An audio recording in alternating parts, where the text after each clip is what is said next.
alloués dans le cadre de l'année de l'éducation. On n'a pas vu vraiment une grande mobilisation. Et combien? On nous dit combien est-ce qu'on a loué à ce secteur? Parce que si le président le dit, attends, quand même, si le président le dit, nous on dit souvent, j'envoie souvent le père d'Élie qui le dit, mais si le président le dit, ça dit que le Parlement est prêt à dire que oui, on a débloqué par exemple 100 milliards, ou 50 milliards, ou 20 milliards, ou 5 milliards à l'éducation, alors on doit évaluer ce qui a été débloqué. Il a manqué quelque chose. Si on nous dit qu'on a débloqué de l'argent, et on a mis l'année de l'éducation, nous avons suivi, je vais chuter là-dessus, nous avons suivi un ministre entrant, le ministre de la Santé, faire l'évaluation de son secteur et s'étonner en disant mais le président a décrété l'année de la santé, mais dans le secteur de la santé, mais c'était n'importe quoi. Pour la santé, nous allons y arriver. On va y arriver. Nous sommes encore sur l'éducation. Il faut quand même qu'on essaye sur ce point, d'essayer de pas toujours décrédibiliser la parole du chef de l'État. Et là, je me rends compte que la parole du chef de l'État est décrédibilisée. Pourquoi? Parce que on nous dit l'année de l'éducation de base et de la formation qualifiante. Il y a combien d'étudiants congolais qui sont envoyés en formation? C'est ce qu'on devait nous dire à la base de cette rentrée, que non, mais pour la rentrée 2013-2014, le Congo va envoyer tant d'étudiants en formation dans tel secteur, le Congo va... C'est ça, justement, parce qu'il faut des indicateurs. On n'a pas d'indicateurs parce qu'il n'y a pas eu en aval ou en amont un plan d'action suite à la parole donnée par le chef de l'État. Voilà, comme a dit un téléspectateur, il pense que la rentrée scolaire au Congo est un véritable fiasco. Encore, c'est sûr qu'il y aura des grèves, ça c'est son point de vue. Alors nous ne sommes pas là pour inciter les gens à aller à la grève, mais cette rentrée, avant même le jour J, présageait déjà des mauvais signes, puisqu'il y avait déjà des menaces de grève de la part des syndicalistes. Ouais, bon, mais merci beaucoup, Emery. Oui, Guy Benoît de Victor. Je crois que les amis ont déjà dit, hein, la dernière fois nous parlons de la minée de l'éducation et on se demandait qu'est-ce qu'on a fait. Notre ami Alphonse disait non, l'année n'est pas encore finie. Attendons voir. Et là on a vu. Bon, à quel moment il y a école? L'école, c'est pas seulement la présence des administrateurs. Il y a école, il y a rentrée de classe, quand il y a et les enseignants et les élèves qui sont assis sur des tables bancs. Et il y a le matériel didactique. L'école démarre. Aujourd'hui, quand on dit ça a été un succès, qui on veut tromper? Est-ce le président? Est-ce le peuple? Les écoles sont dans les quartiers. Donc tous ceux qui suivent, les téléspectateurs, pour qui on délivre ce message, savent qu'il n'y a pas eu la rentrée, ça n'a pas été effectif, ça n'a pas été une réussite. À quel moment parle-t-on de succès? Mais alors, attends, mais j'ai suivi les interviews, n'est-ce pas? Les responsables de l'administration ont dit, il y a eu succès. Ils s'adressent là à qui? Au président? Parce que les écoles, c'est les parents d'élèves qui envoient les enfants à l'école. Se rendent compte que leurs enfants ne font pas cours. Et regardez ce genre de classe. Est-ce que la classe pédagogique a moins de 20 élèves? Une classe pédagogique. Et là, nous avons nous sommes qu'au début. Voilà. Oui, mais c'est ça le problème. Généralement, la rentrée a toujours commencé timidement. Notre génération, quand ça annonçait le 1er octobre, tout le monde y est arrivé, habillé, en tenue. Comment expliquer que c'est le 1er octobre, alors qu'avant le 1er octobre, nous avions dit que l'année là, c'est l'année d'éducation, n'a pas commencé en octobre 2014, la 2013 plutôt. L'année a commencé déjà avant l'année scolaire. Ça veut dire qu'il y a eu un plan d'action, comme dit mon ami Juste, il y a eu des efforts, un planning bien arrêté pour que la rentrée scolaire 2013 soit une réussite. La preuve, on a pris les enseignants à qui on a dit tout le monde doit aller à l'école, il n'y a pas de grève, il y a, comment vous appelez ça avec ce qui signe avec le ministre Ntiba, le dialogue social avait arrêté. C'était pour dire que personne ne doit manquer. Vous voyez? Bon, on arrive ce jour-là, c'est un fiasco.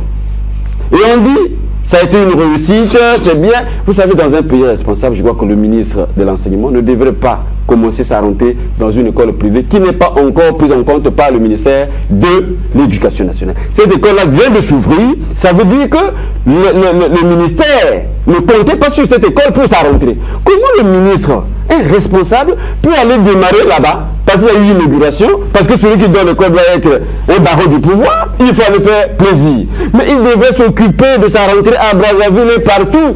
Nous parlons de la rentrée à Brazzaville. Mais est-ce que vous savez ce qui se passe au village? Il y a les enseignants du village sont encore ici. Il y a un réel problème parce que l'émission est beaucoup suivie. Nous recevons déjà des messages de la part de nos téléspectateurs et nos auditeurs.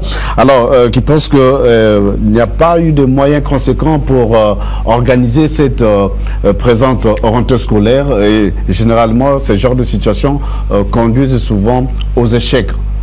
C'est le même point de vue que Romy Kokilas. Merci bien. Tel qu'il a pris, ce téléspectateur a pris le cas du lycée 1er mai. Il y a des salles qui n'ont pas de table-banc, des salles qui n'ont pas de machines appropriées, surtout en ce qui concerne la menuiserie, l'électricité, tout ça. Est-ce que peut-on parler d'une rentrée scolaire dans de telles conditions? Vous avez constaté que lorsque nous avons fait le tour ensemble de ces questions, chacun a dû apporter des failles dans la réussite de cette rentrée.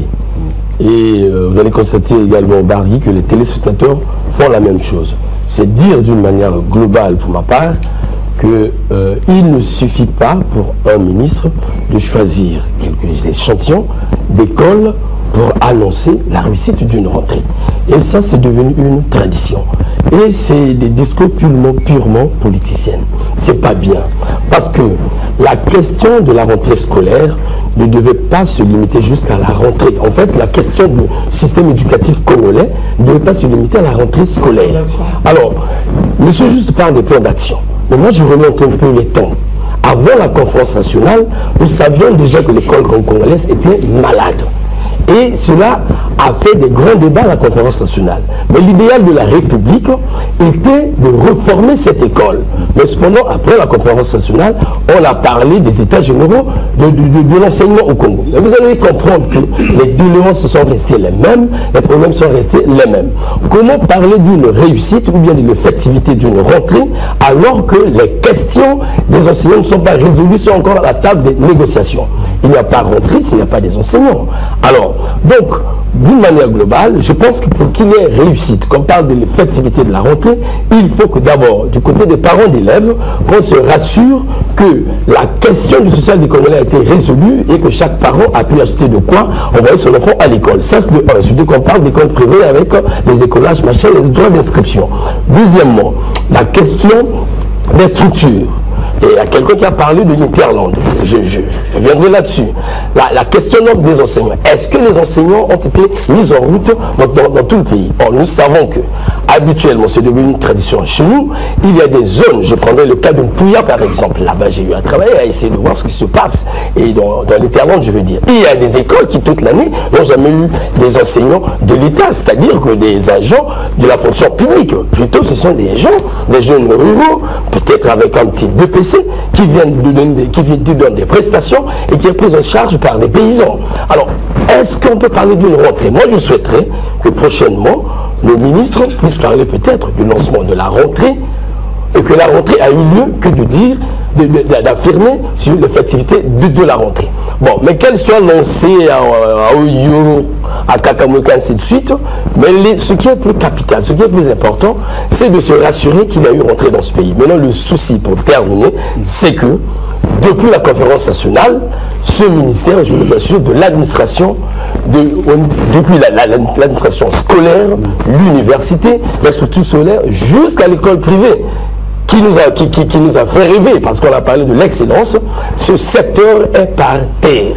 Je vous assure, je pense que le Congo doit remettre cette question à la table de réflexion du gouvernement pour trouver des vraies solutions en ce qui concerne le système éducatif. On n'attendra pas la rentrée pour nous parler de réussite. Pour terminer, je vous en prie, et je pense qu'il ne relève pas de la responsabilité des ministres, je le dis bien, parce que c'est une question purement nationale. Ce n'est pas un ministre qui va réussir à changer le système éducatif congolais pour une année ou pour un mandat. Ils sont au passage. Je pense qu'il y a une grande question qui met au défi tout le gouvernement congolais. Voilà, merci bien Romy Kokilas. Il y a un téléspectateur qui pose la question de savoir si, messieurs les journalistes, je ne sais pas si vos paroles sont-elles entendues écoutées par les responsables intéressés, particulièrement les ministres. Bon, ça c'est sa préoccupation, c'est une façon de pouvoir manifester aussi sa contribution à cette émission. Alors, Elie Smith, on lance la rentrée scolaire, alors que les résultats du deuxième tour du BT ne sont pas encore publiés. Peut-on parler d'une réussite dans ce genre de situation? Non, il n'y a rien qui a réussi. Mais je pense que je vais parler, abonder le sens de M. Ibombo. Je pense qu'il se passe, si on avait un parlement vrai, le Parlement devait voir ce problème, parce que c'est les députés, parce que ces élèves-là viennent des circonscriptions différentes. Mais comme on n'a pas une bonne Assemblée nationale, on a une Assemblée nationale, voilà pourquoi je pense que toute la refondation doit être faite. Même cette Assemblée nationale, donc ça appelle même la refondation de tout, même du pays entier. Et maintenant, je pense que les ministres d'éducation, ce n'est pas leur faute. Quand rien n'est organisé, donc ils vont prendre la responsabilité, parce que c'est le gouvernement qui devait entier, ce n'est pas un individu seul, qui devait mettre tout en place pour qu'on voie que la rentrée doit être une réussite. Ben, autre chose que je voudrais, le ministre qui est parti ou inaugurer une école pas au Sendé, c'est une bonne chose, mais j'aimerais que la prochaine fois il parte même à Chouanké, ou il va même au fond du Congo, parce que souvent moi j'étais dans le fleuve Alima, j'ai vu un CG Tongo, c'était vide. À côté de Chikapika, c'était vide, donc là il n'y avait pas de rentrée, parce qu'il ne faut pas qu'on manque aux gens, parce que les gens nous suivent. Donc moi je n'ai pas grand chose à dire. La chose que je sais qui est que ça n'a pas réussi, c'était un échec, mais est-ce que c'est la responsabilité de ces deux ministres? Je pense que non. Voilà, merci. La rentrée scolaire de cette année-ci a connu aussi quelques aléas. Je vous présente ce qui s'est passé le premier jour même de la rentrée dans une école privée de la place, en l'occurrence l'école Edura Ambi. Suivez ces images et ce commentaire. Ailleurs, certains élèves ont pu renouer avec l'école à Edura Ambi. Les enfants ont vécu une surprise désagréable. Les enfants, dont ceux qui venaient pour la toute première fois tâter cette expérience de la vie, ont vécu le cauchemar. L'école, sinon le site qui abrite cette école, a été malheureusement vendu. Ce, à la grande désolation des enfants et de leurs parents. Réaction parce qu'ils ont vendu l'école. Je suis venu, on m'avait déjà préparé tout. Je prépare. Je suis venu là avec mon petit frère, on va s'inscrire. Maintenant, il n'y a plus l'école. Mais c'est une affaire très flagrante. Hein? C'est comme si nous sommes dans un pays, un État voyou, quoi, qui n'est pas dirigé. Chacun se lève d'un bon pied comme ça, prend une décision, alors qu'il y a une procédure. Il y a un ministère. Si c'est une école agréée, il faut abroger votre agrément. Hein? Et vous annoncez peut-être la fermeture de l'école, mais ce n'est pas un jour de la rentrée comme ça. Vous voyez les dépenses que les gens effectuent. Est-ce qu'il va rembourser? Normalement, il doit payer une pénalité. Maintenant, là, quelle est la solution que les parents doivent trouver à l'immédiat? Ça, c'est traumatisé. L'école, c'est l'avenir. Tout le monde est devenu cadre, c'est parce qu'ils ont été à l'école. Nous sommes un peu dessus parce qu'on était surpris. On ne donne pas les informations à la hâte comme ça. Il fallait qu'on signale aux parents que cette année, il n'y aura pas l'école. Mais curieusement, le premier jour comme ça, bon, vraiment, nous sommes déboussolés parce qu'on a eu à faire beaucoup de dépenses. On a acheté les tenues, les cahiers et autres. Alors, il n'y a pas eu d'école ici en Pila, en dehors de Dura. 31 juillet, on ne connaît pas comment ça va se passer. Une situation qui paraît, on n'en peut douter, désastreuse. Le promoteur de cette école, abasourdi par cette nouvelle, tente de s'expliquer. Ce qui ne reste plus qu'à faire, procéder au remboursement des inscriptions enregistrées. Cette situation malheureuse vient toutefois relancer la lancinante question des écoles privées, en ce sens que bon nombre d'entre elles ne répondent pas aux normes requises. Entendu que Pila, qui a connu les affres des explosions du camp du régiment blindé, la quasi-totalité des écoles, tant publiques que privées, ont connu des destructions. Edura Ambi paraissait comme l'une qui pouvait pallier ce manquement, mais hélas, les conséquences en seraient fâcheuses, car les dépenses occasionnées par les parents, notamment sur l'achat des tenues et d'autres prototypes appartenant à cette école, risqueraient d'être non remboursables. Il y a lieu à grincer les dents. Voilà, mes chers confrères, vous venez là-dessus ce reportage. Alors, quel commentaire faites-vous par rapport à ce que vous avez suivi? Juste Ibombo, rapidement. Bon, rapidement, ce que je dirais, c'est que l'État doit prendre ses responsabilités parce que l'éducation, c'est une question de souveraineté.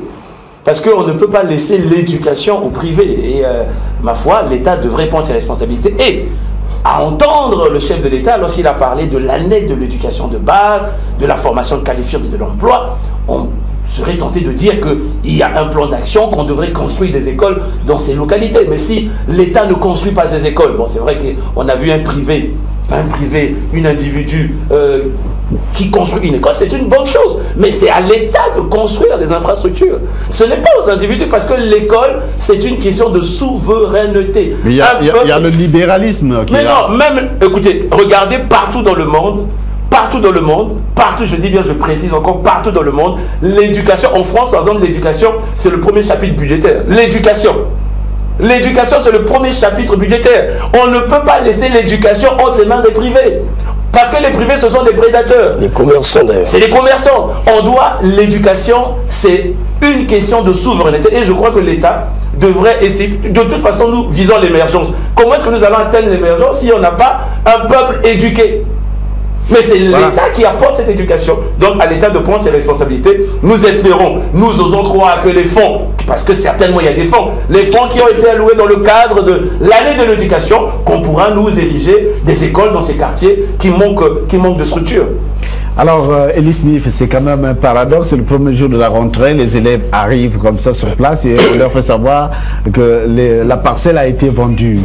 Bon, écoute, le ridicule ne tue pas ici. Hein. Donc, mais, moi, je pense que c'est vrai, le gouvernement doit dépenser. Vous avez parlé le cas de la France, mais la France n'est pas le Congo. Non. Vous devez savoir que le problème que le Congo a eu et dans beaucoup de pays de l'Afrique a eu, c'est dans les années 80. C'est les institutions de Bretton Woods qui ont tué le système éducation africaine et le système de santé.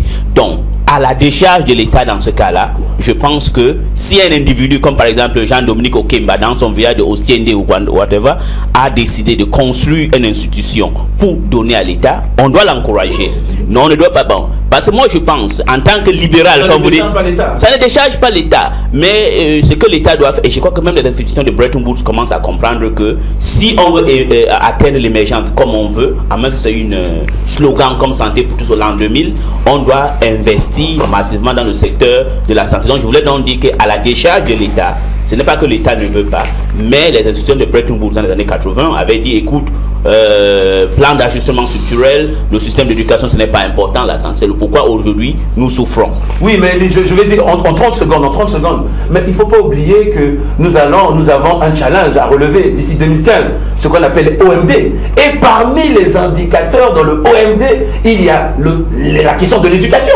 Donc aujourd'hui, on ne peut pas seulement se voiler en disant, parce que bon, allez, dans le temps, il y avait, on n'est plus déjà dans ces programmes, dans ces programmes structurels, on n'est plus dans ces programmes. Aujourd'hui, l'un des indicateurs des OMD, parmi les 8 indicateurs des OMD, des objectifs du millénaire pour le développement, il y a ce qu'on appelle l'éducation. Donc je crois que l'État ne peut pas se départir. C'est vrai que nous sommes dans un système libéral, mais l'État ne peut, même les pays comme les États-Unis mettent beaucoup d'argent dans la recherche scientifique. Et même quand on arrive seulement à diminuer les crédits de la recherche scientifique, mais aux États-Unis c'est un tollé général.